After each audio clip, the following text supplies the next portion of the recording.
Everyone, good morning. Today is 8th of October and welcome to the Hindu newspaper analysis discussion. So guys, in the today's video, we'll be discussing the entire analysis of the Hindu newspaper along with the background as well as the way forward in the articles we'll discuss. Guys, before starting, I would like to tell you that you can download this explainer PDF from our Telegram channel. In this explainer PDF, I had given you the notes of all the articles that we'll be discussing. You can follow these notes along with the video. Moreover guys, the link for the Telegram channel has been given in the description box in the YouTube. From there you can download or you can visit the Telegram and search Thinking Palette by Sahil. Now, before starting, every day we take the overview of the entire newspaper so that we can understand that which articles are actually important in the newspaper. So let's take the overview. So here we have the page number 1 and the first article here talks about the Nobel Prize in the peace category that has been given. We'll see this entire article. Panel to study the SC status of Dalit post conversion. So guys, we'll see this entire issue, a very important article. Then the advertisement etc. have been there, not very much important. Then guys, in the city section, the regional, the politics etc. have been given. So no need to go too much into that particular detail. After that, again, basically in the state section, the regional politics etc. such kind of things have been given. Moreover, if you are having a different edition of the Hindu newspaper, maybe Chennai edition, Bengaluru edition or any such, there will be the regional political issues that are not very much important. Then these advertisements etc. have been given. However, here's one important article, that is agriculture credit societies are to be set up in all the panchayats. So we'll see this particular article as what these agricultural credit societies are, okay, and what will be their importance, okay. Then guys, moving on, after that into the editorial page, editorial section. So the first editorial talks about the growth and limitations of the Dravidian urbanism. So we'll see the phenomena of urbanization, particularly with respect to the Tamil Nadu. So the case study of Tamil Nadu, we'll see. Good article. Then entropy of neo-Buddhist movement in India. We'll see this particular article also with respect to the neo-Buddhism and the challenges that it is facing. Slow lane driving. Now guys, see this particular thing.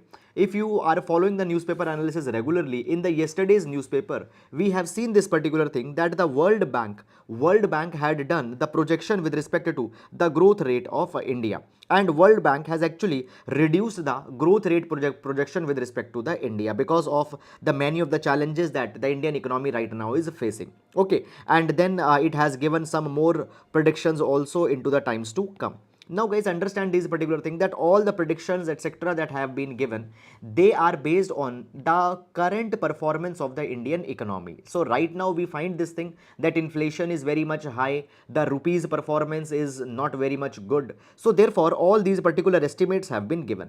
Now, yesterday we have seen all these particular things, number one. Number two, you don't need to go too much into the detail in these kind of things, because the moment Indian economy's performance will change, these particular data will change. Obviously, they will not be going to be the permanent. In the coming week or in coming month, again they will change. Is it clear or not? So, you don't need to fixate too much onto these particular data, because by the time you will write the exam, these things will not be very much relevant. A synthetic click. So this article talks about the Nobel Prize in the chemistry that was given 2 days back. Then guys, moving on. So today we have Saturday, and on Saturday the ground zero report comes. Usually the ground zero report is not very much relevant for the exam, because it contains the personal accounts. If let's say some murder has happened or such kind of a thing has happened, those personal stories are given. But today's ground zero report talks about the dark sky reserve at the Hanle, okay, where the stars must not twinkle. So we'll see this particular article with respect to the exam. So today's ground zero report, we will be taking it up. Is it clear? Then moving on, today is Saturday. On Saturday, the text and the context page doesn't comes. Fine. So we have here. Then guys, the panel to study SC status of Dalit. We'll see this particular article. Then the political issues have been given. No need to go there. Fine. The Varanasi court defers the Gyan Vapi case. Guys, please don't follow this particular news for the examination. Center seeks CGI's recommendation on appointment of his successor. So we right now, we know that the Justice UU Lalit is the CGI. So the next CGIs, okay, who will be the next CGI, that views of the CGI has been taken. Then guys, moving on, respect and guarantee human right to Uyghurs of Xinjiang, says Ministry of External Affairs. Now guys, when we talk about the Xinjiang province of the China, in the Xinjiang province of the China, Uyghur Muslims, they are living, and it has been said that the China has committed a lot of human right atrocities onto the Uyghur Muslims who were living into the Xinjiang region. But China always say this thing that no, we have not done any such kind of a thing. So India had just said that you should respect the human rights into the Xinjiang region of the Uyghur people. Okay, so guys, that is something that such kind of an exchanges usually go on. India objects to recent visit of US ambassador to the Pakistan occupied Kashmir. Now guys, understand this particular thing that when we talk about the India, Pakistan and USA, India, Pakistan and USA, you see this particular thing that when we talk about India and USA, they share a very special relationship because both India and USA are the partners under the quadrilateral security dialogue, and under the quadrilateral security dialogue both the India and Pakistan are trying to contain the China. Is it clear? But at the same time, we also know this thing that between the India and Pakistan, good relations are not there. And when the USA is going near to the Pakistan, India will not like that particular thing. Now, if you are following the newspaper analysis regularly, we have seen that recently there was one more incident that happened, and we have discussed also what happened. The USA has provided that USA will refit the Pakistan's F-16 fighter jets. Clear? So India did not like that particular thing, and now the basically US ambassador has visited the Pakistan occupied Kashmir. So that is also something which has not been liked by India, because obviously it is an illegal this territory has been illegally claimed by the Pakistan. The territory originally belongs to India, okay, but it has been illegally captured by the Pakistan. Okay, so this is something which is bringing a kind of an irritant between the two countries. India UK free trade pact may miss October deadline. So India UK free trade agreement is being negotiated, but it might not be finalized by the October. Fine. However, you don't need to go too much into the details. Fine, because guys, when this particular trade deal will be finalized, then we need to see that okay, what are the nitty-gritties of the agreement, what have been taken in the agreement, what has not been there. So all those things we'll see. Then moving on, after that, in the news, India can lead G20 on education, climate and debt sustainability. We'll see this particular article with respect to the examination. Then guys, every healthy man is obliged to provide for the wife and the children. We'll see this particular article.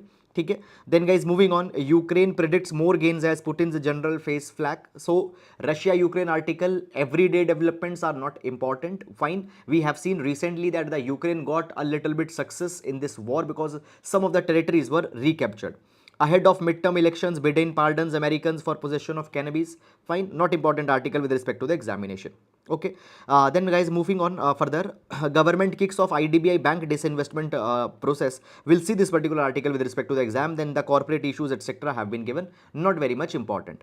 After that, the sports page has been given. Now guys, understand one particular thing, just a one-liner concept. Expensive handsets, high tariff may delay adoption of the 5G services. So we have seen recently that the basically the Geo it is rolling the 5G trials, okay, and by the end of the year, fine, Airtel, Jio will roll out their 5G services. But it has been said that the 5G adoption in India might not be very much deep. Why? Because number one, the handsets, 5G enabled handsets are very expensive. Clear? So the handsets into the range of the 10 to 15,000 rupees, they are not 5G enabled. Number two, the 5G tariffs will be high, so only the premium customers might be able to afford that. Fine. So that is something which is the issue. Okay, then guys, we have the sports page. Now let's take the articles one by one in the detail.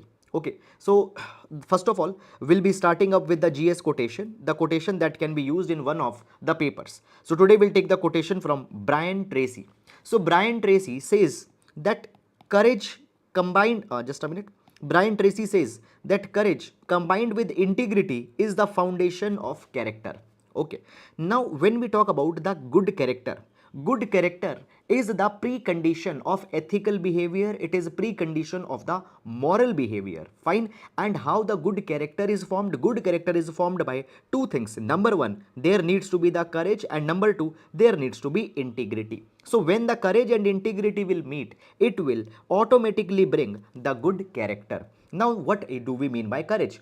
Courage doesn't mean that you don't feel fear. Okay, everybody will feel fear, but courage means that you will take action even in the face of fear, even in the face of adversity. Taking action, that is courage. And second is integrity. Integrity means to have the highest moral standards, to have a kind of an alignment between what you think, what you speak, and what you do. That is integrity. So integrity and courage is the foundation of good character, and good character is a precondition of ethical and moral conduct. Fine. This particular idea can be used very effectively. This article can be used very effectively in GS paper number 4. In GS paper number 4, that is the ethics, integrity and aptitude. Fine. So ethics and human interface will use this particular article. Now guys, moving on, and let's take the first article. Okay. So first of all, let's read the heading of the article so that we can make more sense of the article, what the article is talking about. So article says, panel to study panel to study the scheduled caste status of Dalits post conversion. Scheduled caste status of Dalit post conversion. Now, this particular article, guys, is coming in the news from the past few days, and this particular issue has become really important for our examination. So we'll understand this entire issue. We'll be taking up little bit background and value addition also, so that we can understand it effectively. First of all, this article will be important in GS paper number 2. This article will be important in GS paper number 2, issues of social justice. GS paper number 2, issues of social justice. Now guys, understand this particular article, but before that, let's take the background. Okay. So the background goes like this, that you might be knowing that in India, in order to provide the equality or equity, we give the affirmative actions, we give the reservations to certain of the vulnerable sections, to certain of the deprived section. Today when we talk about the reservations in India, we give the reservation to scheduled caste, scheduled tribe, we give reservation to the OBCs, so on to the social deprivations, the reservations are given. Scheduled caste reservation they are given 15% reservation, scheduled tribe they are given 7.5% reservation, OBCs they are given 27% reservation. In total 49.5% reservation are being given to these people onto the basis of social deprivation. However guys, government after the 103rd Constitutional Amendment Act added one more type of reservation, that is the reservation for the economically weaker sections. Reservation for the economically weaker section, EWS. 10% reservation was given to them. Now this particular reservation was given onto the economic criteria. Okay, so we got 10% additional reservation. So right now the 59.5% reservation is being given. So this is the reservation scenario first of all. Now guys, basically when we talk about the reservation of the scheduled caste, reservation of scheduled caste, now this reservation is given to the people because certain of the castes in India, they have been treated as untouchables, and because they have been treated as untouchable, there is a lot of historical injustice that had happened with these people. They were not allowed to get education, they were not given the equitable resources. So the scheduled caste people are being given reservation because they have faced historical injustice. Is it clear or not? Now guys, the reservation for the scheduled caste, people, it is based on the constitutional order of 1950. It is based on the constitution order of 1950, okay, that the scheduled caste will be given the reservation. Now the constitution of order 1950 provides this particular thing, that the scheduled caste people only belong in the Hindu religion. The scheduled caste people in the Hindu religion will only be given the reservation, because it was provided this particular thing, that when we talk about the caste hierarchy, which is an outcome of the Varna Vyavastha, or the concept of untouchability, it was mainly prevailed only into the Hindu religion. So only the SC people, scheduled caste people, will be from the Hindu religion. So the Hindu Dalits were given the scheduled caste status. Okay, that happened. Now guys, after the 1950, there were some of the developments that came. It was said that not only the Hindus should be given the SC status, SC reservation, but the converted people should also be given. Now what is this concept of the converted people? Basically guys, suppose there was a person and this particular person has the scheduled caste status. This particular person, let's say, belonged to the Dalit community. And this person had the scheduled caste status. Now suppose this particular person got converted into the Sikhism, got converted into the Sikhism. So after getting converted, will this particular person be allowed the reservation? Originally not. Originally not. But actually in 1956, in 1956, even the Sikh converts, they were given the scheduled caste status. Okay, and then guys, after this Sikhs convert, the Buddhist convert, okay, the scheduled caste people or the Dalit people who got converted into the Buddhism, they were also given the SC status even after becoming Buddhist or Neo-Buddhist. Is it clear? So as of today, the the Dalit people in Hindu religion, they are given the scheduled caste status. The Buddhist who were earlier, now the scheduled caste people who turned to Buddhism, they are given the SC status. And thirdly, the scheduled caste people who turned to Sikhism, they are also given the scheduled caste status. So today Hindus, Sikhs and Buddhists, they are provided this status. Now a question comes that what about the people? What about the people who got converted to Christianity and Islam? What about the people who got converted to Christianity and Islam? They should also be given the scheduled caste status. So fine, guys, I am not talking about everyone. I am talking only about the converted people. Is it clear? So who got converted? The Hindu scheduled caste person, Hindu Dalit person who got converted to Christianity or who got converted to Islam, they should also be given the conversion status. Now up till now, government has not done that particular thing. Now in the past one development happened. The Supreme Court asked the center government that what is your stand? Why you are not giving the scheduled caste status to the Christian and Muslim converts? Is it clear or not? So government said that thing right now we are not planning. Now in this particular dimension, there is one development that has happened. So we'll see this particular development. Okay. So basically guys, so I'll tell you more about the details of this particular article.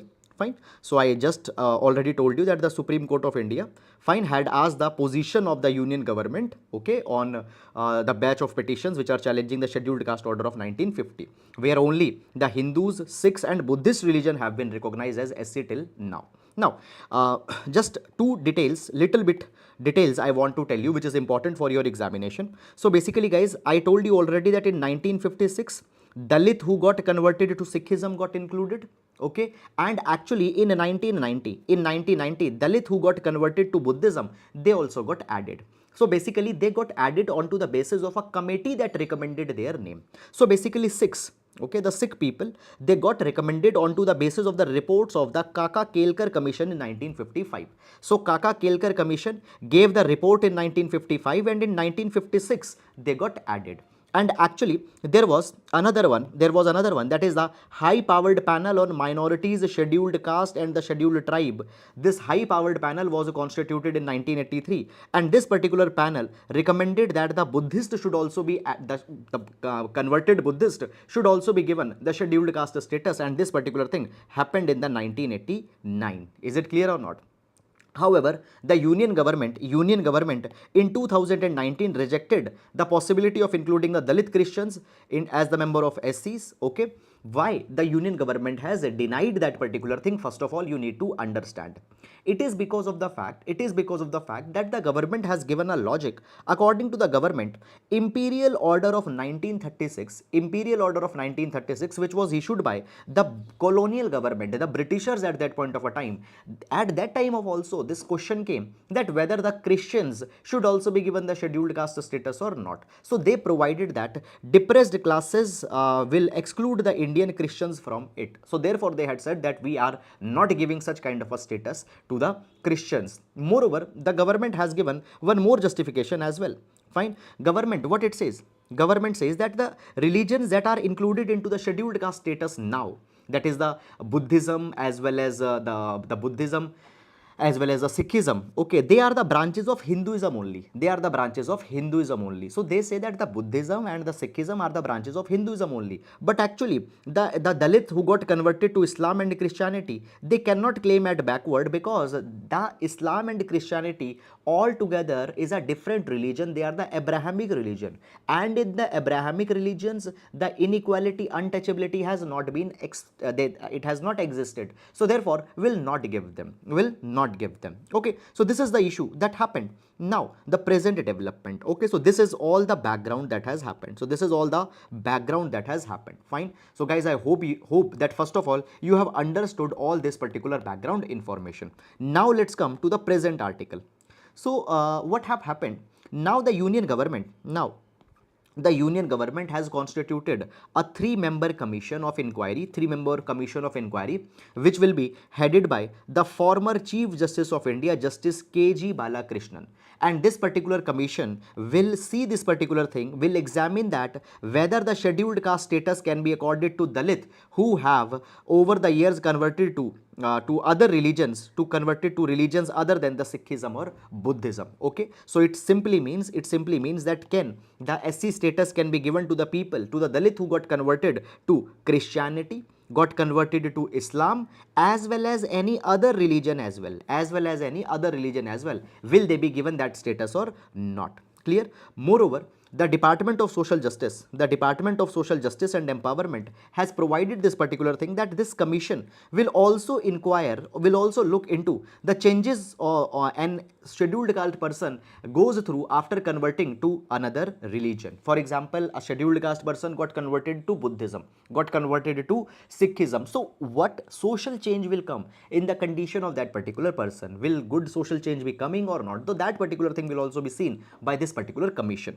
Now, this particular commission has been given a timeline of 2 years. Within 2 years, it will submit its recommendation, and on the basis of that particular recommendation, it will again be decided that whether the converted people, the Dalit people who got converted to the Christianity and Islam should be given the SC status or not. So this thing will be done. So guys, therefore, this is a very important development, because into the past 1 week, all these developments have happened again and again. Moreover, one additional value addition point I want to give you, that actually in the past there have been many of the independent commissions and independent reports that had come. Okay, and all of them have provided this particular thing, that the Dalit people who got converted in Christianity as well as in Islam, they should be given the SC status, because the social exclusion still continues. I just want to give you an example. Suppose there is this person. Now this particular person was a Dalit person, okay, and this person let's say got converted in the Christianity, okay. See, nothing magical will happen, okay. Just in one night, this particular person will not go into some other society, he will stay in the same society. So it has been happened that actually even the person got converted in Christianity, still that particular person will not be accepted into the mainstream society. So these people need the social protection into the name of the SC status. So I want to just give you the examples. Fine. So therefore, these commissions have documented that existence of caste and caste discrimination, it is even among the Indian Christians, it is in the Indian Muslims. Fine. And the people who got converted, the Dalit converts, they continue to face the same social disabilities. So these commissions are, there was the first backward class commission, 1953, okay, the first backward class commission, or you call also it as a Kaka Kelkar commission. Fine, it also suggested this Kalelkar commission, Kaka Kalelkar commission, it also suggested this thing. Then the second was the report of the Committee on Untouchability, Economic, Educational Development of the Scheduled Caste, 1969, this committee. Then the High Powered Panel report on SC, ST and minorities. Then the Mandal Commission. After that, the report of the Prime Minister's High Level Committee. Then National Commission for Minorities, and then the Rangnath Mishra Commission. All of these commissions that we have discussed, have suggested that the people, the Dalits who got converted to the Christianity, the Dalit who got converted to Islam, should be given the SC status. So now this commission has come, and we'll see that what will happen. So that is all guys about this particular article, and actually there is a lot of background to this particular article that you should be knowing for sure in order to make sense of this particular article. So that is all guys about it, and now let's move to the next article. Okay, triumphant trio. So what this article is all about, this article talks about the Nobel Prize that has been given in the category of peace. The Nobel Prize that has been given in the category of peace. Okay guys, just one thing I want to tell you first before I start this article. in this particular week, in this week, that is the first week of the October that we are in, the Nobel prizes are being given. Okay, so up till now, the Nobel prize in the category of medicine has been given. Just a minute. Okay, so yes. So up till now, the Nobel Prize for the medicine has been given, Nobel Prize for physics is given, for chemistry it has been given, for literature it has been given. Okay, now the Nobel Prize for peace has been given.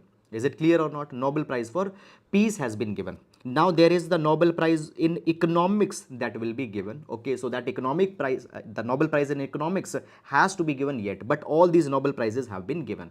And from past 1 week, we are discussing all the Nobel Prizes that are being given every day. So every day one Nobel Prize is given. So yesterday the Nobel Prize in peace was given. Before that, chemistry, physics, literature, they were given. Fine. So I tell you every day the little bit background of the Nobel Prize also. So I know that you might be seeing it from past 3-4 days, but let's revise it again so that if a question comes, we don't commit any mistake there. Now, this particular article will be very important for the prelims examination. It will be important for the prelims examination as well as in GS paper number 3, the article will be important. So when we talk about the Nobel Prize, guys, the Nobel Prizes are being given the 1901 onwards. 1901 onwards. Originally, the Nobel Prizes were established in 5 categories. Originally, they were established in 5 categories, that is the physics, chemistry, physiology or medicine. Okay, you can call it physiology or medicine, then the literature and the peace. So 5 categories were there. However, the 6th category, that was the Nobel Prize in economics, was added in 1968. So the Sveriges Riksbank, which is the Sweden's central bank, it funded that from their money, from the funding that they are providing, a Nobel Prize in economic sciences should also be installed. The Nobel Prize in economic sciences should also be provided. Now, these Nobel Prizes are given in the memory of Alfred Nobel. Alfred Nobel, who was a Swedish chemist, engineer, industrialist, inventor, and most popularly known as the inventor of the dynamite. Fine. So these Nobel Prizes. Fine, the Nobel Prizes, all the Nobel Prizes are given in the Sweden. However, one Nobel Prize that is in the category of peace, it is given into the Norway. So today we'll discuss the Nobel Prize in peace that has been given. So it has obviously been given into the Norway and not in Sweden. Okay, so these Nobel Prizes are actually presented by, so the Nobel Prize in physics, just a minute, Nobel Prize in physics, chemistry and economic sciences, it is presented by the Royal Swedish Academy of Science. Then the Nobel Prize in medicine. Medicine is given by the Nobel Assembly at the Karolinska. Then the Nobel Prize in literature is given by the Swedish Academy, and the Norwegian Nobel Committee gives the Peace Nobel Prize. Norwegian Nobel Committee gives the Peace Nobel Prize. So today we'll discuss this Peace Nobel Prize. So it's given by the Norwegian Nobel Committee, and it is given in the Norway, not the Sweden. It's given in Norway and not in Sweden. Now, here you can just either pause the video or please download the PDF. These are the people who have an Indian connection, who have been given the Nobel Prize up till now. Fine, and all the categories have also been given, the years have also been given. Now, so I already told you guys that in this entire week we have discussed the Nobel Prizes. Nobel 2022 we have discussed. So just number 1, we have discussed the Nobel Prize in medicine. We have discussed the Nobel Prize in medicine that was given for extracting, for giving the technique to extract the clean DNA. This we have discussed already in Tuesday. Then we have seen the Nobel Prize in physics that was given in the stream of the quantum mechanics. We have discussed this particular one also, this on Thursday. Then we have discussed already the Nobel Prize on chemistry that was given for the click chemistry. It has also been discussed on Thursday. And then the Nobel Prize of literature, it was discussed yesterday, that is on Friday. Is it clear or not? And yesterday we discussed that who was given the Nobel Prize in literature category. Annie Arnoux was given the Nobel Prize into the literature category. She is a French author and she has been given the Nobel Prize for her very simple novels and the memoirs. Memoirs, it is a kind of a type of a literature that a person writes on the basis of their memory. Okay, so her important important books, fine, Do What They Say or Else, The Frozen Women, A Man's Place, A Girl's Story, A Women's Story, Simple Passion, we have seen already in yesterday. By the way guys, if you are new and if you have not seen, then I will advise you that you can please go and watch these Tuesdays and Thursdays newspaper analysis. There you will find, because in the detail I have discussed the entire clean DNA Nobel Prize for Medicine and the physics and chemistry, click chemistry and quantum mechanics, we have discussed already in detail. Now coming to the Nobel Prize that has been given yesterday, that is the Nobel Prize for Peace category. Nobel Prize for Peace category. Okay. Now guys, Nobel Prize for the Peace, it has been awarded to the one human rights advocate, one human right activist, and two of the organizations have been given. Now I have told you this particular thing already, that a Nobel Prize can be shared maximum between 3 people, not more than 3. So never you will be finding more than 3 people sharing a Nobel Prize. Fine. So this year's Nobel Prize have been awarded to human right advocate Alice Beletatsky from Belarus. Second, it has been given to the Russian Human Rights Organization Memorial. It is a human rights organization of Russia. It is not a person, it is an organization. And then thirdly, it has been given to the Ukrainian Human Rights Organization Center for Civil Liberties. So 3 entities have been given. One is person, that is the Alice Beletatsky from Belarus, then the Russian Human Rights Organization, and then the Ukrainian Human Rights Organization. Now guys, actually this year's peace prize have been given to the 3 countries, Belarus, Ukraine, okay, and Russia. You see this particular thing, that right now the Ukraine-Russia war is going on. And it is a kind of a symbolism. That actually the organizations of Ukraine as well as Russia both have done such a good work in the protection of the human rights that they are being given the Nobel Prize. But the leaders of their countries, the armies of their countries are fighting. So this is a kind of a very symbolical message that has been given, that Ukraine and Russia are in the war, but the activists of both of these countries have shared one single peace prize. Is it clear or not? So the war is very superficial. Fine, that is a symbolism.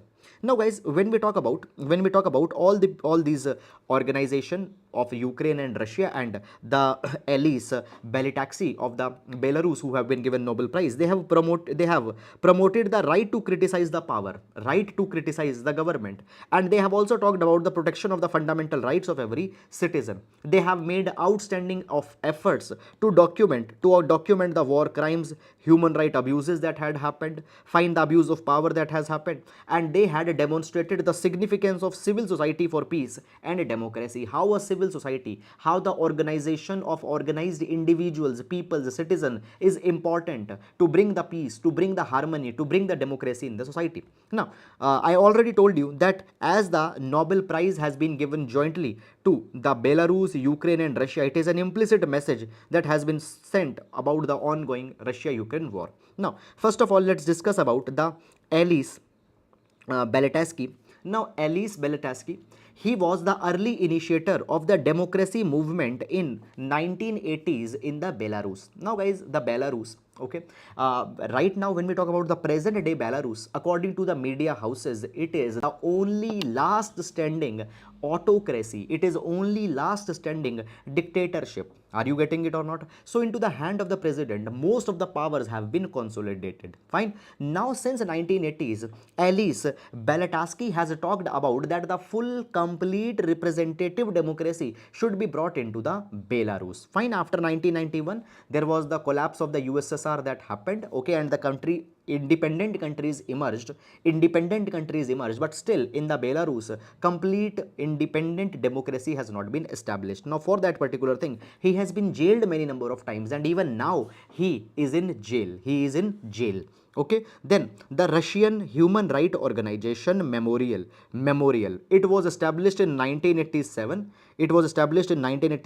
By the human rights activists of that particular time, who wanted to ensure that the victims of the communist regime's oppression should never be forgotten. Now, when we talk about the USSR was a country that was driven by an objective to establish the socialism and communism. Now, any person who questioned the socialism or communism, or who questioned the Communist Party of the Russia, these people were killed. So they should not be forgotten and they should be given a justice. For them, this particular organization was established. Now this particular organization, guys, has actually been liquidated by the Russian Supreme Court 2 years back. Okay, it was liquidated, it was dissolved by the Russian Supreme Court. Fine. And the third, the Ukrainian Human Rights Organization, Center for Civil Liberties, it has also been given the Nobel Prize. It was founded in 2007 in Kyiv, and the objective of the Ukrainian Human Rights Organization was to advance human rights and democracy in the Ukraine.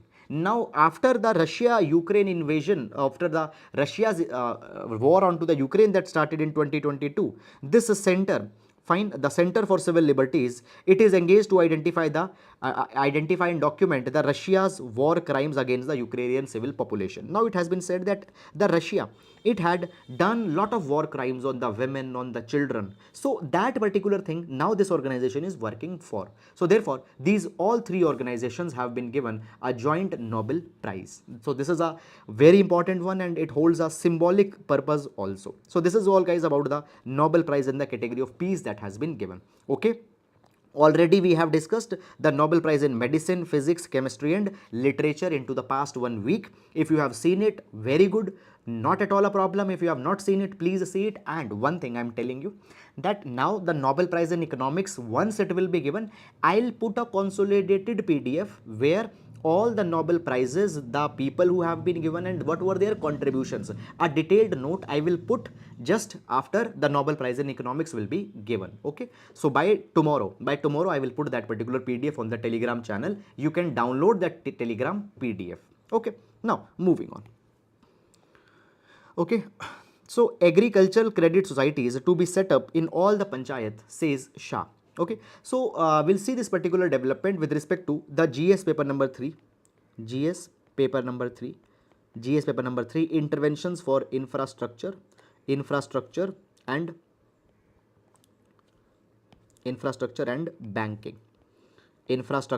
banking, particularly in the rural areas.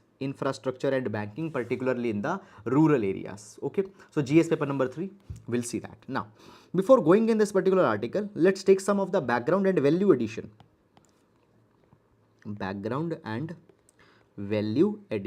Okay.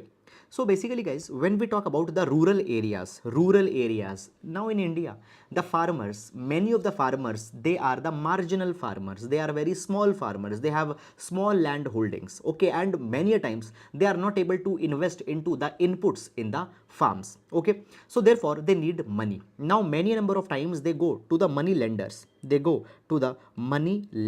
Now the money lenders, they charge so much a high interest rate that often they are not able to pay back that money, and they become this entire process becomes very exploitative. So over and over again it has been provided that in the rural areas there should be the availability of the formal credit. There should be the availability of the formal credit by the formal credit institutions or by the banking institutions. Is it clear or not? Now, in this particular direction, we have established the primary agricultural credit societies into the panchayat. Now, what are these primary agricultural credit societies? They have played a very important role into the development of the rural areas. Let's discuss these primary agricultural credit societies little bit more. Okay, so I have provided these particular points here. So this is a kind of a value addition, not provided into the article as per such. So therefore, please note it down in your notebooks. So when we talk about the primary agricultural credit societies, these are the multifunctional organization. It means that they'll do many purposes. They'll not only give the credit or money, but apart from that, they will, number one, obviously they'll provide the banking. Just a minute. Then they'll provide the on-site supplies.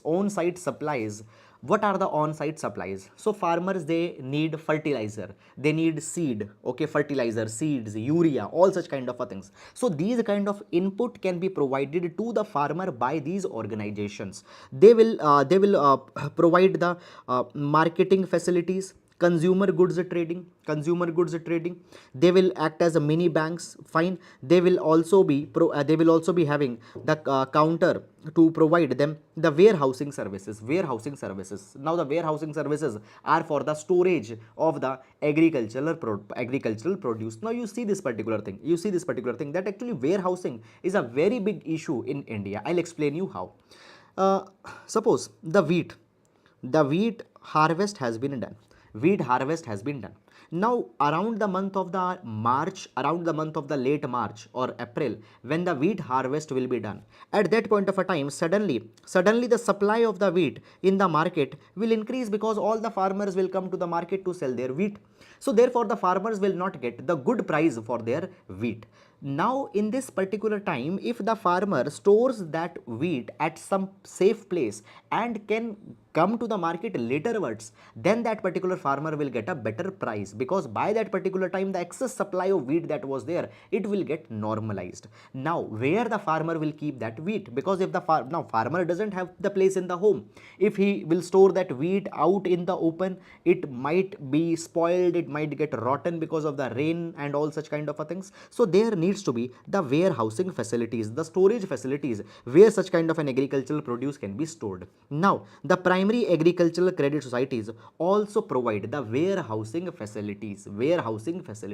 So therefore the primary agricultural credit societies are multi-purpose organization. Number one, they provide credit. Number two, they provide inputs. Number three, they provide the marketing assessment, that how the product can be marketed. It provides the warehousing facility. All these roles are played by the primary agricultural credit societies. So therefore they can help in the empowerment of the farmer community. Is it clear or not? Fine. Now when we talk about the primary agricultural societies, fine, they are established at the Gram Panchayat and the village level, and the first primary agricultural credit society in India was established in 1904. Is it clear? Now as of today, guys, if I give you just little bit of number, then according to the Minister of Home Affairs and Cooperation, it has been provided that today there are around 65,000 active primary agricultural credit societies in country at present. Is it clear? But how many panchayats are there in India? Right now there are 2.5 lakh gram panchayats and only 65,000 primary agricultural credit societies we have. So simply it means that every panchayat is not having a primary agriculture credit society. So therefore, in order to help the farmer community, in order to help for their empowerment, now it has been provided by the Minister of Home Affairs and Cooperation Ministry, that by 2027, okay, that by 2027 the each of the panchayat will have one such body, will have one primary agricultural credit societies. Fine. So I'll read it with you. I'll read this particular entire point with you. Fine. I'll highlight it also.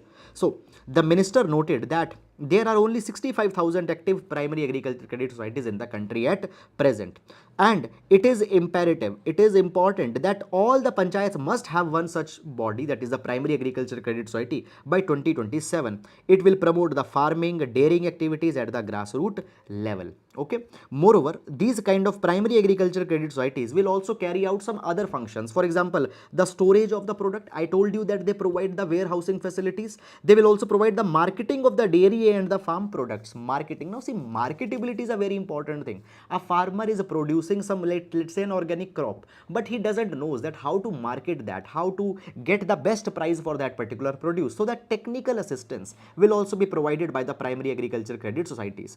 Okay. And by all these particular things, don't you think that the poverty alleviation will happen, empowerment of women will happen? Now how the empowerment of women will happen? Guys, understand this thing, that today when we talk about the farmers, majority of the farmers today in India, they are the women. Okay. Even there is a word that is used, that is the feminization of agriculture. What is the feminization of agriculture? Increasing number of women farmers that we got. So the women who are majorly the farmers, they'll get the opportunities, the poverty alleviation will happen. Moreover, just to give a value addition, government on the recommendation of Dulwai committee on the recommendation of Dulwai committee, has taken a goal that the farmer's income is to be doubled. Earlier this goal was 2022, then this goal was revised to 2024. So as of now, the farmer's income is to be doubled 2x by the 2024. Okay, and in that the primary agricultural credit societies can play a very important role. They can play a very important role. Now, the Minister of Cooperation and the Home Affairs had said that the Eastern India and the Northeastern Indian states will benefit the most out of these primary agricultural credit societies, because even this area has not benefited. You might be knowing about the Green Revolution that came in 1960s. So when the Green Revolution came, the region that benefited the most of the Green Revolution were the regions of Haryana, Punjab, Western Uttar Pradesh, some parts of Andhra Pradesh. Is it clear? However, the East India and the Northeast India did not got any benefit, much benefit out of the Green Revolution. So in this particular region, the expansion of the agricultural activities will be by the PACS, the agricultural improvement will happen. So that is all guys about this particular entire article. Fine.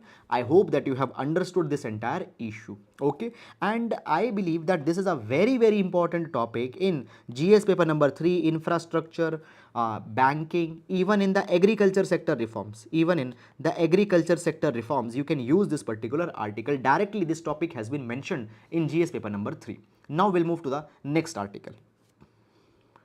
Okay, so guys, let's take this article. So this particular article, where the stars must not twinkle, this article is taken from the Ground Zero report. Ground Zero report that has come today in the Saturday's newspaper analysis. Fine. Now this Ground Zero report usually is not very much important because it contains from the ground the accounts of the people. Fine. But today's Ground Zero report is talking about the dark sky reserve. It is talking about the dark sky reserve. Clear? Now guys, if you will read this particular article, the article has been written in a many of the literary kind of a sense. Okay. Fine. For example, if you read, just I'll tell you. Fine. For example, a large smooth double lane highway from Leh, the capital of Ladakh, to Hanle cuts through a valley scooped out of the mountain. Now, so this is a very literary way in which the article has been written, teal colored Indus. So if you have an interest, you can read that particular thing. But guys, I had provided you the simplified version of this entire information, which is actually important for our examination. So we'll see this particular issue with respect to the prelims examination, as well as we'll see this particular issue with respect to the GS paper number 3, science and technology. GS paper number 3, science and technology. We'll see this particular article. Okay, let's start with the article. Okay, now basically guys, just I want to tell you one particular thing, that when we talk about the observation of sky,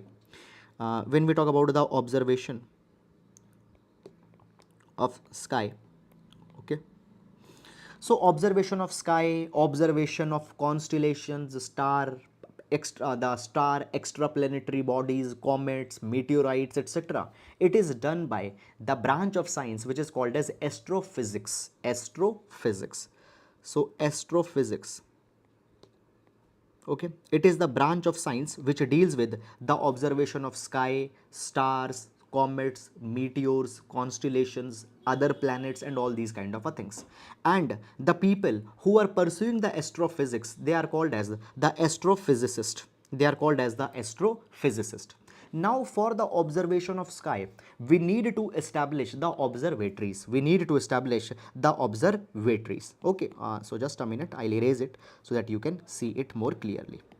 Okay, so we need to have the observatories. Now for example, this is an observatory. Now these observatories will have the big telescopes, they will have the equipments which will be able to observe the deep sky, which will be able to observe the stars which are very far placed. Now the physical location of this particular observatory is needed to be at such places where minimum artificial light is there, so that without any disturbance the clear skies can be observed. Moreover, the atmosphere there needs to be such that the cloud cover should not disturb the observation and all those kind of things. So basically, when we talk about the observatories which are established by the astrophysicist to study the sky, they need to be established at a special place. Now, when we talk about India, there has already been an observatory to observe the sky, that is the Bapu Observatory. So Vainu Bapu Observatory, it is presently located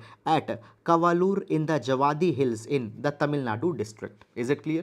Again, so right now we have an observatory to observe the skies, the comets and the stars, that is the Vainu Bapu Observatory in the Tamil Nadu. Okay. Now this particular observatory, it is run by Indian Institute of Indian Institute of Astrophysics, which is located in the Bengaluru, and it is India's foremost observatory. It means it is India's one of the oldest observatory that is there. But this particular observatory, it was chosen in 1960s because of a reason that it was situated at 750 meters above the sea level. So because of that particular thing, there was no distractions into the nearby region. Moreover, it was located in the mid of a forest, okay, and offered fairly unobstructed vistas of the night sky. Okay, now you see, this observatory is located at a height, so therefore the obstruction from nearby mountains, nearby plateaus, nearby hills will not be there. Secondly, as it was located into the mid of the forest, artificial light will not be there. Light from the vehicles, buildings, etc. will not be there. But this, but just a minute. I hope that it is clear. Okay. So, but at the same time, this Vainu Bapu Observatory, it has one particular problem. The problem was this, that when we talk about the Tamil Nadu, the Kavalar, the geography, the geography of the Kavalar was such that you might know that after the month of the June, India comes under the impression of the monsoon, and the monsoonal clouds that were formed over this particular region, it made this particular observatory defunct between the month of June to September. Okay, and after that what happened? There were the returning monsoons or the northeast monsoons that used to start after the October, around the month of October and November. So around the month of October, November, June, July, August, the observation from this particular observatory was not being able to be made. Fine. So therefore it used to get shut down for months and months. Moreover, as it was near the Tamil Nadu region, the rain clouds that were formed because of the presence of the sea, it used to absorb the starlight radiation from the cosmic objects, and therefore again the observation of the sky became very much problematic. So therefore the Indian Institute of Astrophysics that was located in Bengaluru, they wanted to search a new location after 1980s. They wanted a new place which is not disturbed by the monsoon. The weather needs to be very clear, cloud formation need not to be there. So they wanted a location which is dry, with less and less cloud formation, which are not impacted with the monsoon. Okay, because to observe the cosmic phenomena such as the supernova, okay, the phenomena, the events which are happening the millions and millions light years away, for example supernova, nebulae formation, for that particular thing they want to observe consistently, they need to observe the sky. Okay, so therefore this particular search was going on, and now guys this particular search has been ended. So the Department of Science and Technology, it has announced that India's first dark sky reserve is being established in the Hanle in Ladakh. Now first of all, let's understand that what is this dark sky reserve. So first, dark sky reserve that is being established in India, what it is. So what is a dark sky reserve? It is any place where there is minimum interference of the artificial light, that is light from the vehicles, light from the buildings, or any such kind of a light. So where there is a minimal artificial light, that region is declared as the dark reserve. Now when we talk about the dark reserve, okay, when we talk about the dark reserve, it has minimal artificial light, and the designation of the dark reserve is given by the International Dark Sky Association, which is based in USA.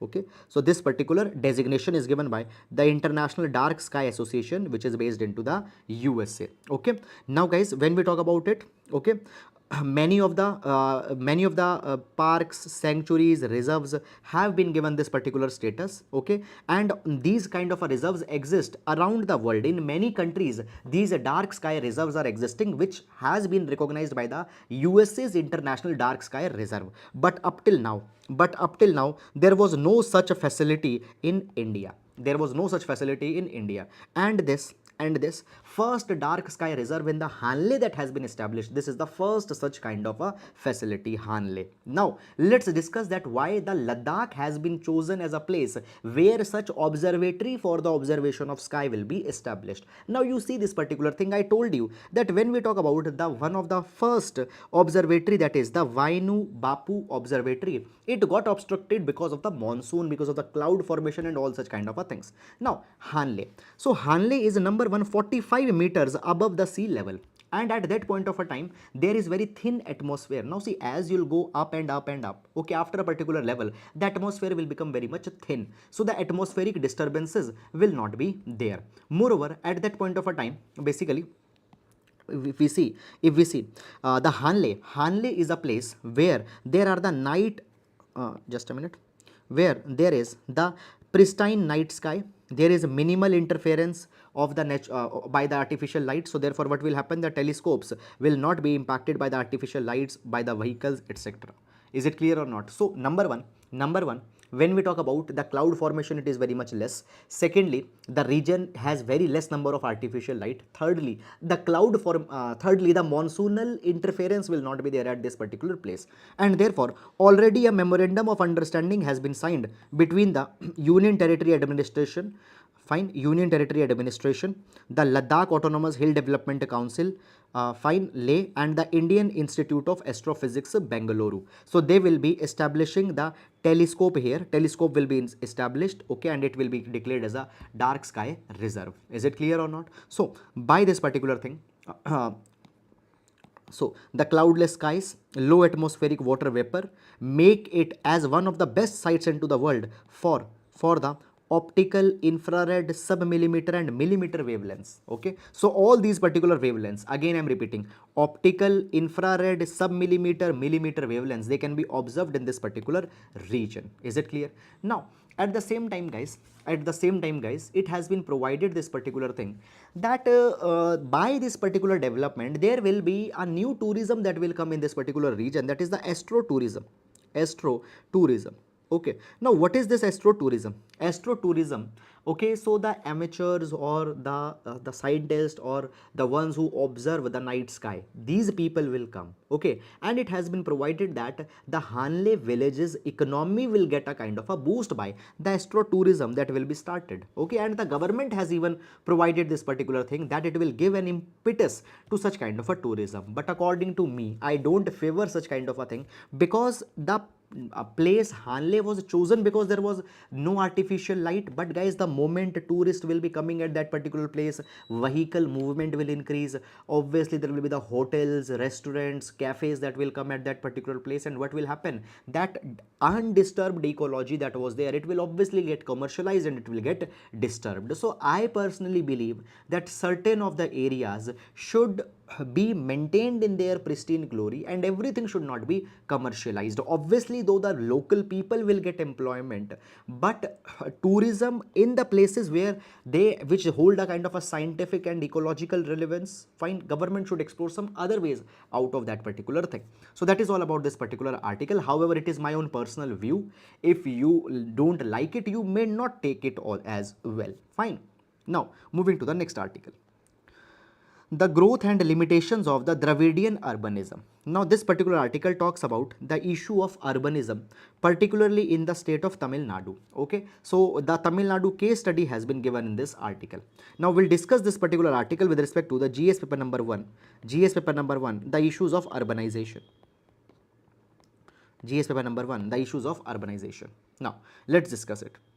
Now the article provides this particular thing, that when we talk about the Tamil Tamil Nadu's urban trajectory means, now you see this thing, that when we talk about India, even still there are the people who are living more in the rural areas. Okay, now the people from rural areas, they are moving towards the urban areas, and as of the data provided by the Niti Aayog, by 2030 the 40% of the people in India might be living in the urban areas. So as of even today, the people in rural areas are more, fine, but the people are migrating from rural to urban India. So this is the urbanization trend that is happening in India. Now when we talk about the urban trajectory of Tamil Nadu is different than the other areas, fine. Now how the urbanization in Tamil Nadu is different? Number one, now first of all, in the Tamil Nadu, it has been found this particular thing.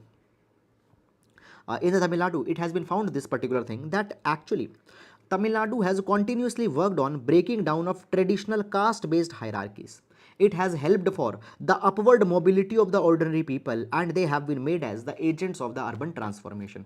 Now you see this particular thing, that when we talk about the states, all the states are having the scheduled caste people population, Dalit population, or the people who are the backwards. But the Tamil Nadu has specifically worked for giving them opportunities so that their upward mobility, upward social mobility happens. This is something that they have focused upon.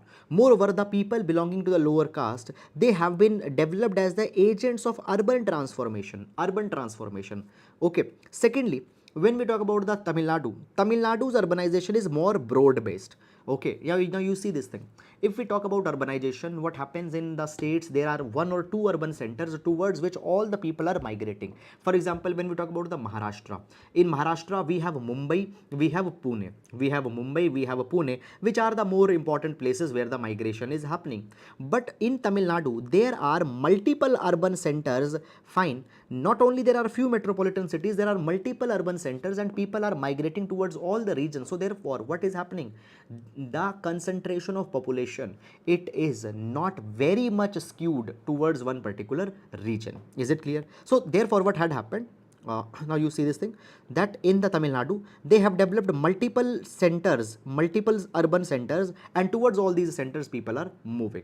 Then moving on. Now the Tamil Nadu state, it has used the multi-pronged strategy for urbanization. Number one, they have focused on physical infrastructure. Physical infrastructure means hospitals, schools, sanitation, other utilities. So physical infrastructure has been focused and it has been developed, so everybody gets the good civic facilities in the urban areas. Secondly, they had also focused on the social infrastructure. Now the social infrastructure is that infrastructure, now in social infrastructure, governance will come, good social justice will come. They had also focused on that. Redistributive policies such as affirmative actions, particularly in education, has been focused more. Redistribution policies. Now some of the caste, some of the people are discriminated, they are backward, so they need to be provided more focus, so they need to provide reservation, so that is also specifically focused. Now if I tell you, the Tamil Nadu provides a 69% reservation. Tamil Nadu right now provides the 69% reservation, so it has given too much focus on that particular thing. 7 out of 8 households rely on to the non-farm sectors. Now when we talk about India, agriculture is one sector where large number of people are employed, and even the problem of disguised employment is seen into the agriculture sector. But what has happened in the Tamil Nadu, they have diverted people from agriculture to the non-agriculture sector, from farm sector to the non-farm sector, and out of the 8, 7 households are working into the non-farm sectors. Okay, so moreover, there is a strong rural urban linkage also. Okay, so it's not the case that the rural centers are isolated, secluded, and urban sectors are prospering. There is a strong linkages also between that particular region. Now what are the reasons that Tamil Nadu's urbanization is different? Tamil Nadu's urbanization is broad based. Now number one, when we talk about the city of Madras, now the Madras city was an important cultural, economical, center in the South India because the Britishers focused particularly onto the Madras region. Okay, so Madras region has some of the industrial strength as well as the old physical structure. Now, understand this particular thing, that towards the port regions, the industrialization was very much significant, and therefore Madras was a center which was specifically developed by the British people. Okay, moreover, Madras was also developed as a center for providing the mass education to the people by the Britishers, and this was the initial benefit, the first advantage that the Madras got. Then agricultural modernization was carried into the Madras because there was the focus on irrigation that was made even during the time of the Britishers. Now you see, when we talk about the irrigation facilities, there are the ancient networks of the irrigation that was developed in the Tamil Nadu, and then after the independence, the motorized irrigation, okay, the irrigation by providing the water through pumps, etc., it also was focused in Tamil Nadu. So therefore what happened, the farmers of Tamil Nadu became more prosperous. There was multi-cropping patterns that emerged into the Tamil Nadu. Okay, not only one type of crop is being grown in Tamil Nadu, in different regions, different pockets, different crops started to be grown because of the water that was available, irrigation that was available, infrastructure of agriculture that was available into the Tamil Nadu. Okay, now when we talk about, there have also been the strategic forms of irrigation such as the canals have been used, wells have been used. Fine, it has given the diversified cropping pattern.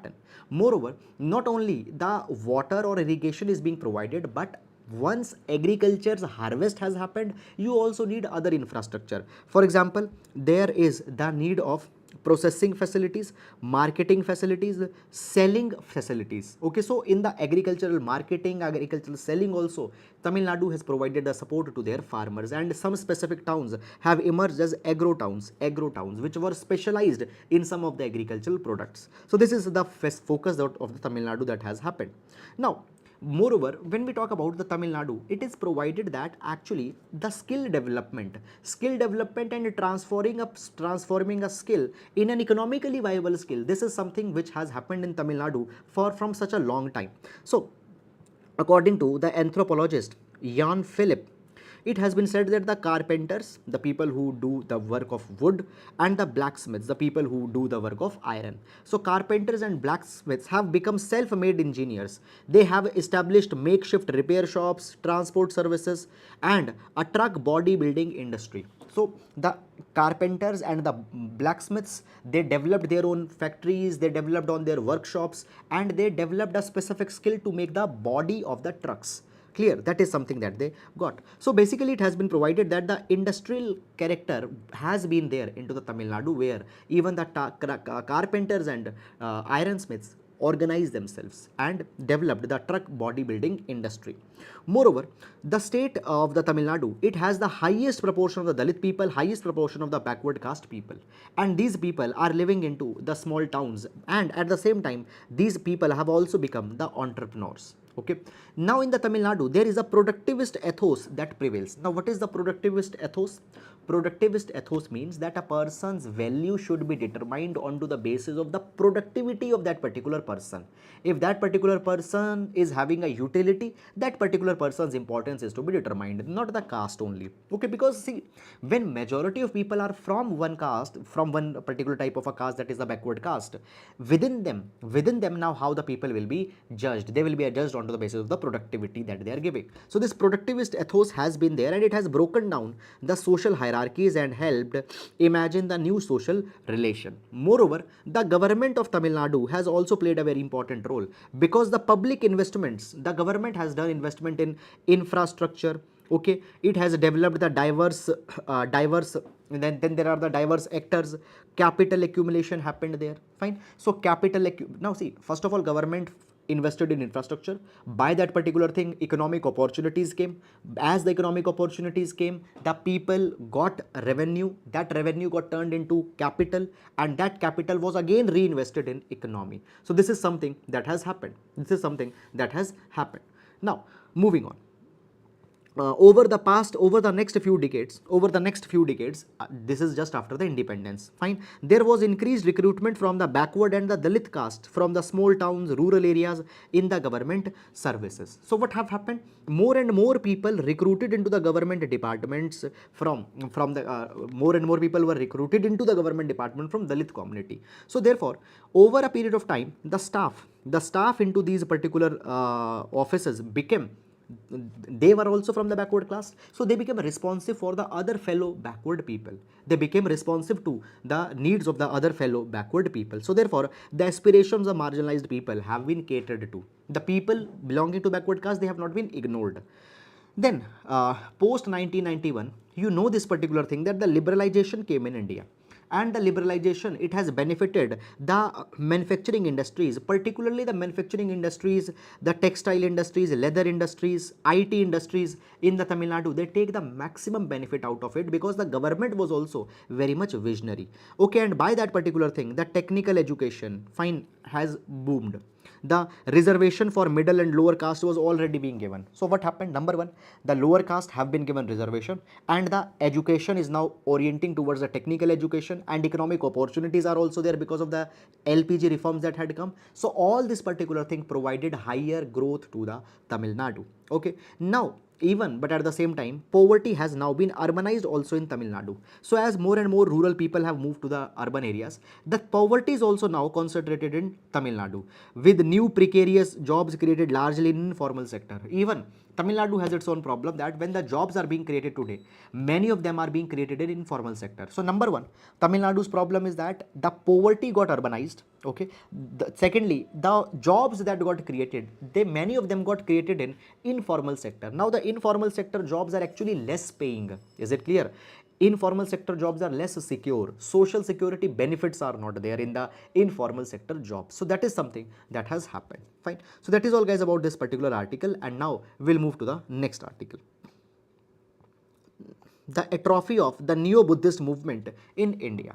Okay, now this particular article is evaluating the neo-Buddhist movement in India, whether it has been successful, whether it has not been successful, and all those kind of things. Now the article will be important. For GS paper number 1 social issues, and even in GS paper number 1 history and the historical events. This particular article will be important. Fine. Now let's start this article. Now I just want to start this article by emphasizing on one of the saying that was given by the Dr. B.R. Ambedkar. Dr. Ambedkar said that you can change your religion. It is possible to change your religion, but it's not possible to change your caste. Once a person has been born in a particular caste, it is very much difficult for that particular person to break that particular caste. Now, Dr. B.R. Ambedkar provided this particular thing, that when we talk about the caste, Dr. B.R. Ambedkar provided that the caste is an outcome of the Varna Vyavastha, Varna arrangement that is there into the Hindu religion, and the Varna is very much part of the Hindu religion. Varna is the very much part of the Hindu religion. So the moment if we want to dilute the caste, we need to dilute the Varna, but the Varna being a very important part of the religion will not get diluted, So therefore it was provided by the B.R. Ambedkar that the caste emancipation can never happen, and because the Dr. B.R. Ambedkar believed that the caste reform, caste emancipation, caste justice within the Hinduism cannot happen, Dr. B.R. Ambedkar got converted in Buddhism. Dr. B.R. Ambedkar got converted into the Buddhism, okay, in the Nagpur. Now, in 1956 actually, Dr. B.R. Ambedkar adopted the Buddhism, and along with the Dr. B.R. Ambedkar, thousands and thousands of other people also embraced the Buddhism. So these people who joined the scheduled caste people who joined the Buddhism, they were called as Neo-Buddhist. Now, what is the reason that the Dr. B.R. Ambedkar chose the Buddhism as a religion in which Dr. B.R. Ambedkar want to get converted in? So Dr. B.R. Ambedkar chose Buddhism after he examined many of the religions, and he found this particular thing, that the Buddhism is rooted in India's civilization.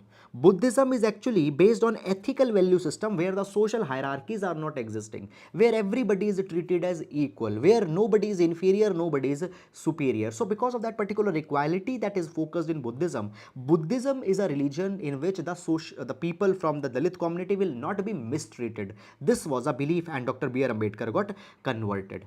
Now, it was expected that on the lines of Dr. B.R. Ambedkar, other Dalits will also be changing their religion and will become Buddhist. But today, we find this particular thing, that Buddhist population in India is one of the smallest minority. One of the smallest minority. What it simply mean? It simply mean this particular thing, that the population of Buddhist did not increase because many and many Dalit people who were expected to join the Buddhism, they did not join that particular thing. It has been provided that the ideological challenge against the Hindu social order has not been taken seriously even within the Dalit community. Now, Dr. B.R. Ambedkar said that within the Hinduism, the caste discrimination, it is a very big problem and it is to be tackled with. And the caste discrimination was in ideological conflict with the Dr. B.R. Ambedkar's idea. But even the Dalit community have not taken that particular thing very seriously.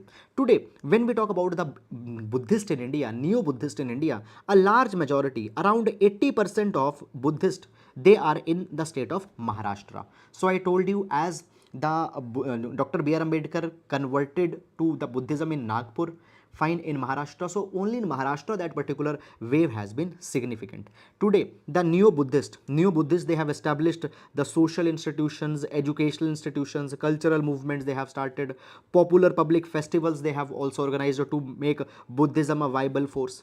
But even in the Maharashtra, the Buddhists that are there, majority of them are coming from the Mahar caste. Now, Mahar caste was the caste of Dr. B.R. Ambedkar. So, actually, the influence of Buddhism is specific, number one, within the Maharashtra. And within the Maharashtra, Mahar community is the one which majorly got converted in Buddhism. So, outside of that, this thing has not been successful. Even in the states, now it has been provided that even the states where there is a high number of scheduled caste people, for example, the Punjab, West Bengal, Odisha, okay, there are large number of scheduled caste people, but Dalit have not shown very much interest in adopting to Buddhism. Okay, so the Neo-Buddhist movement has not been completely successful. This is being provided. Moreover, even India's neighboring country, which are the Buddhist country, they have not identified the Neo-Buddhists as significant partners. For example, guys, when we talk about the Myanmar, when we talk about the Sri Lanka, fine, Myanmar, Sri Lanka, fine, even when we talk about the other neighboring countries of the South Asia, they have significant Buddhist population, but they have not identified the Neo-Buddhist as a very important cultural partners. Moreover, there is also one more issue that has happened. Within the Hindutva discourse, Buddhism has not been appropriated as a separate religion. What has happened? Even if, guys, even if you remember, just I want to show you, just wait a minute. So, if you remember, we discussed this first article where we said that the panel will study the SC status of Dalits post conversion. So here I showed you this particular thing, that the center government has given argument that right now the Sikhism and Buddhism, they are the branches of Hinduism only. So what has happened? Just a minute. Okay, so what has happened, even in the Hindutva discourse, the Buddhism is not treated as a separate religion, it is being treated as a branch of Hinduism only. So it is a part of an Indic civilization, okay, and even the conversion that has happened, it has not been seen as antithetical to the cultural religion. Clear? So therefore it has been provided that today, in order to revive the B.R. Ambedkar's idea, the Neo-Buddhist movement is also to be again analyzed. It is also again to be seen. Okay, so this is all about this particular article. I hope, guys, that you have understood it, and now we'll move to the next article. Okay, now the article reads, India can lead G20 on the education, climate and debt sustainability. Okay, so guys, first of all, when we talk about little bit of a background of this particular article, by the way, this background, this particular article will see with respect to the GS paper number 2, okay, role of India, GS paper number 2, role of India in multilateral institutions, in multilateral bodies, okay. Now, Before going in this particular article, I would like to give you some of a background first so that you can understand what this article is more talking about. Fine. So background is very simple and you might be knowing this particular thing also because we have discussed it many number of times. So basically India is going to assume the presidency of the G20. G20. So for the year 2023, India is going to assume the presidency of the G20. Right now the Indonesia is the president of the G20 and from Indonesia the presidency will go to the India. When we talk about the G20, G20 is a union of 19 countries plus European Union and these 19 countries are both the developed countries as well as the developing countries and these 20 countries fine they constitute more than basically they constitute more than 66% of the global GDP in terms of population. Fine, they have a significant proportion of population also. Now as India is going to be the president of the G20, what has happened, there are some of the comments that have been made by the World Bank president David Malpass. World Bank President David Malpass. So David Malpass had provided that what role India can play when India will join the when India will become the president of the G20. Okay. Okay, so first of all, again, let's read the heading first so that you can understand it more significantly. India can lead G20 on education, climate and debt sustainability. Okay, so it has been said that there are the three regions that India should focus on. Right now, debt sustainability. You see this particular thing that first of all, you take the example of Sri Lanka. So Sri Lanka is passing through an economic crisis. Then take the example of Pakistan. Pakistan also is passing through an economic crisis. Right now, the flooding came, but along with the flooding, economic crises are also very much increasing in the Pakistan. Then you take the example of African countries. They are having such a high number of debt sustainability is not there. So India when become the G20, it can focus, G20 president, it can focus on debt sustainability, how these countries debts can be reorganized in such a way that it becomes sustainable. Secondly, India should focus on the education because guys, with the coming of the COVID-19 pandemic, we have seen this thing that the school dropouts have increased because for a large number of time the schools were closed. The digital education that has come, the poor people are not able to get adapted with that digital education. So on the education there is a huge impact of the COVID-19 pandemic. Fine, so on education we can focus and then we can focus on climate action. So right now we have seen that the COP26 was organized in 2021 and in the COP26 the world countries they have taken much more targets, enhanced targets. Even India had taken a target that by 2070 we will achieve the carbon neutrality, and right now the climate has really become a very big problem. So basically the debt sustainability, education and climate action are the three focus areas that India needs to focus when India will assume the presidency of the G20 in the December this particular year, as said by the World Bank president David Malpass. Now the World Bank president, has focused that there is education poverty that is increasing right now in the world. What is education poverty? More and more people are not able to afford the education for their children. 70% of the children, now guys, this is very important, you can write it even in the GS paper number 2, education related issues. So 70% of the children in the developing countries are unable to read the basic text. Fine. Even in India also this particular condition is very problematic according to the annual status of education report. Which is released by the NGO Pratham. It has been provided that significant number of students into the class 5th, they cannot read the text of the class 2nd. Okay. So learning poverty entails two things. Number one, many of the people are not able to afford the education, and number two, even when the children who are enrolled into the educational institutions, the schools, they are not able to read the basic text. Their efficiency in the education, their educational outcome are very much poor. Now, India can play a leadership role in education. How India can play a leadership role into the education? Because you see this particular thing, already India has constituted the article number 21A in the Indian constitution, which is a fundamental right which provide the right to education. Okay. Then we also have the Right to Education Act. We have run the Sarva Shiksha Abhiyan, Padhe Bharat, Bhade Bharat, Samagra Shiksha Abhiyan. Okay, so Samagra Shiksha Abhiyan, Sakshar Bharat Abhiyan, fine, uske baad mein sarva shiksha abhiyan, all these interventions India have done in the past, and by these particular interventions India can play a role of the leader and can teach another countries also that how they can deal with their education poverty. Moreover, I told you already this particular thing, that the backsliding in education, okay, happened because of the COVID-19 school closure.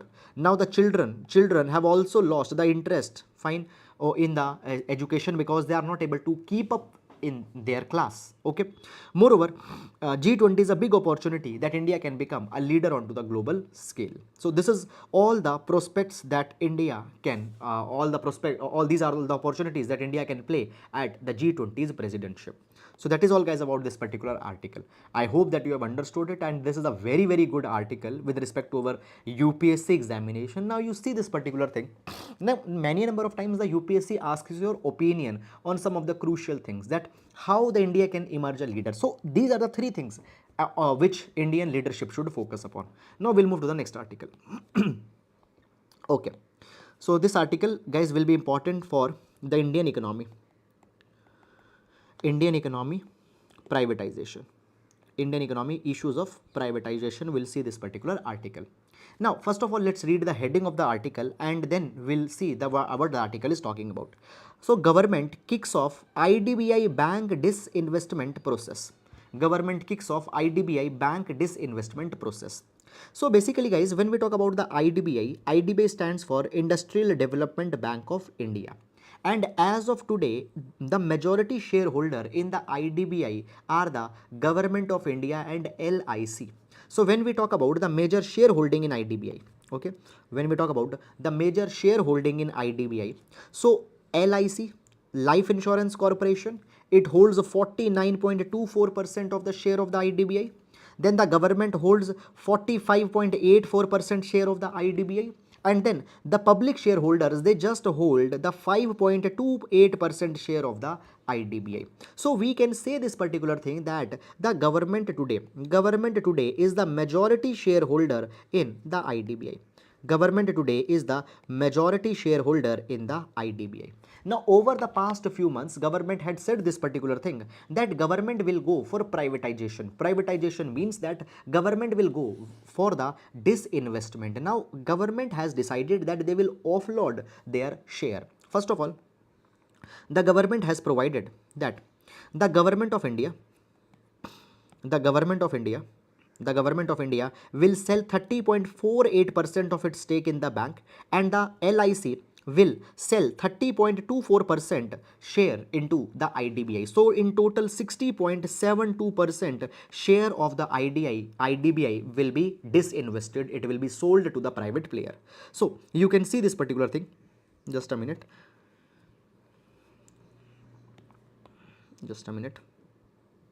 So out of 49%, 30% share will be sold by the LIC and nearly 30% share will be sold by the government. So in total, more than 60% plus share in the IDBI will be sold. Now what the government had said? Government had said that it will be a strategic disinvestment. It will be a strategic disinvestment. Now what do you mean by strategic disinvestment, guys? It is where even the management is given to a private party. It is when the management will be given to a private party. So even the control of a private player will come. Now government had said this particular thing, that the investors will have to now submit the expressions of interest by the December 16 this particular year. So who want to buy the stake in the IDBI? The investors, for example, let's say the private investors could be there, consortiums, the group of investors could be there. So they have to file that who want to buy by the December 16, and after that we'll see that how this particular disinvestment will be going on. Till then guys, understand this particular thing, that this is just a intent that has been given by the government. So as this particular stakeholders will now be applying, so when it will happen, finally we'll see that where this who will become the new stakeholder in the IDBI. Okay, so that is happening. What is a disinvestment, guys? Disinvestment simply means government is pulling back their share. So what will happen? 30% and 30%, 60% share will be sold. So by that particular thing, the money that the government will get, okay, that is disinvestment. So in investment you put money, in disinvestment you withdraw the money. Clear? So this is something that has happened. However, guys, please understand one particular thing. No need to go beyond what we have discussed here, because up till now these are only the details that had come, and too much of technicalities are not important because we are not preparing for the CA exam. Is it clear or not? So for this examination, more than that right now is not needed. We'll see as how over the period this particular thing will evolve. Now we'll move to the next article. However, one thing is that uh, only the qualified bidders, fine. So qualified bidders can bid. It means you cannot bid. Who is a qualified bidder? A qualified bidder is one who had a minimum net worth of 22,500 crore. Okay, so if you have 22,500 crore net worth, you can bid, otherwise not. So only the qualified bidders can bid in this particular process. Okay, now moving to the next one. Every healthy man is obliged to provide for his wife, children, Supreme Court. Okay, now guys, what has happened basically, just I want to give you one of a background and little bit of a value addition information first. Okay, but before that, this article will see with respect to GS paper number 2, GS paper number 2, GS paper number 1 and GS paper number 2, social issues. Social issues. Okay, so basically guys, let's talk about little bit of a value addition background. So we have the section 125 of CRPC. We have section 125 of CRPC. Okay, now section 125 of the CRPC talks about the right to maintenance. Right to maintenance. Now when we talk about the maintenance money is that amount of money which is given by a husband to the wife or to the minor children. Now if a wife is not able to sustain herself, then the husband is entitled to give the maintenance money to the wife. It is provided in the section 125 of the CRPC.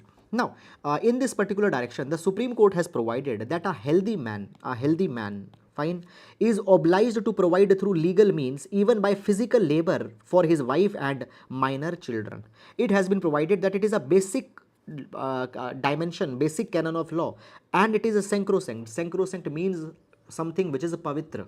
Okay, something which is very pious. It is a sacrosanct duty of the husband to provide financial support to the wife and to the minor children. The husband is required to earn money even by physical labor. Is it clear? So it is a responsibility of the husband that it has to provide the maintenance. Now it has been provided that sometimes there are the estranged wife and estranged husbands. Estranged wife or estranged husband means sometimes husband don't bother about the wife's well-being or the family's well-being, or sometimes wives don't bother about the family. So they are the estranged husband and wife. Even in those kind of a relation, even if the wife is estranged, the husband has to provide for the wife's well-being. Maintenance is to be provided. This is something that has been provided by the Supreme Court. Is it clear or not? Nothing beyond that. Okay, no need to go beyond that. Fine, that is something just that has come. Now the details have been provided that a woman has filed a case into the family court of Punjab and Haryana. Then that women moved to the Supreme Court, and when women move to Supreme Court, this particular thing has been done. So only this is something that you have to see. Okay, now moving to the next article. So guys, this particular article, a synthetic click. So this particular article is this particular article, synthetic click, it is talking about the Nobel Prize for Chemistry that has been given to Caroline Bertozzi, Mortem Meldal, and the Barry Sharpless. Now guys, already we have discussed the Nobel Prize for the click chemistry and the quantum mechanics. Fine, you can see this particular thing at the time 10:21. So in the Thursday newspaper analysis. Okay, so basically on the Thursday that is on 6th of October newspaper analysis, I have discussed this entire issue. Okay, so there we have discussed the the Nobel Prize in Physics that was given into the quantum mechanics, as well as we have discussed the click chemistry. Fine, the Nobel Prize for the click chemistry has been discussed. So no need to go in this particular article. Okay, too much of technical issues have been provided. However, I have provided you in a very simple manner in the 6th of October. If you have not seen it, please watch that particular video, and if you have seen it, no need to go again in this particular article. Okay, so that is all about that. And now guys, let's take the mains practice questions for today. So the today's question is from GS paper number 1, issues of urbanization. Fine. What do you understand by urbanization? What do you understand by urbanization? Discuss the structural problems associated with urbanization. Is it clear? So this is the mains practice question. Fine. Now guys, that is all for the today. Now we'll be meeting tomorrow. Now we'll be meeting on Monday. Now we'll be meeting on Monday. Okay. So on the Sundays we keep a break. Sunday is a day when you'll revise, when you'll consolidate the current affairs that you have read in the entire 1 week. Now guys, understand this particular thing, that we don't take the articles onto the Sunday, because number one, on the Sunday, the editorial page doesn't comes on the Sunday, the text and the context page doesn't comes. Then onto the Sunday, basically one FAQ page that comes, it contains the issues which have already been done into the past, so that summary kind of a thing is provided. Fourthly, into the Sunday, basically the leisure lifestyle page that comes, they are not important for the UPSC examination. Moreover, if some important article will come in the Sunday in any section, I'll integrate that particular article in the Monday's newspaper analysis. So guys, always keep one particular thing, that you need to keep one particular day where you will revise and consolidate all your content that you have learned into the past. Okay, so that is all for about that. Now we'll be meeting on Monday. Till then guys, please take care of yourselves, and if you think that our hard work is helping you in any direction, in any way, you can leave a lovely comment or you can like our videos. Thank you so much. Now we'll meet on Monday. Please take care of yourselves. Thank you so much.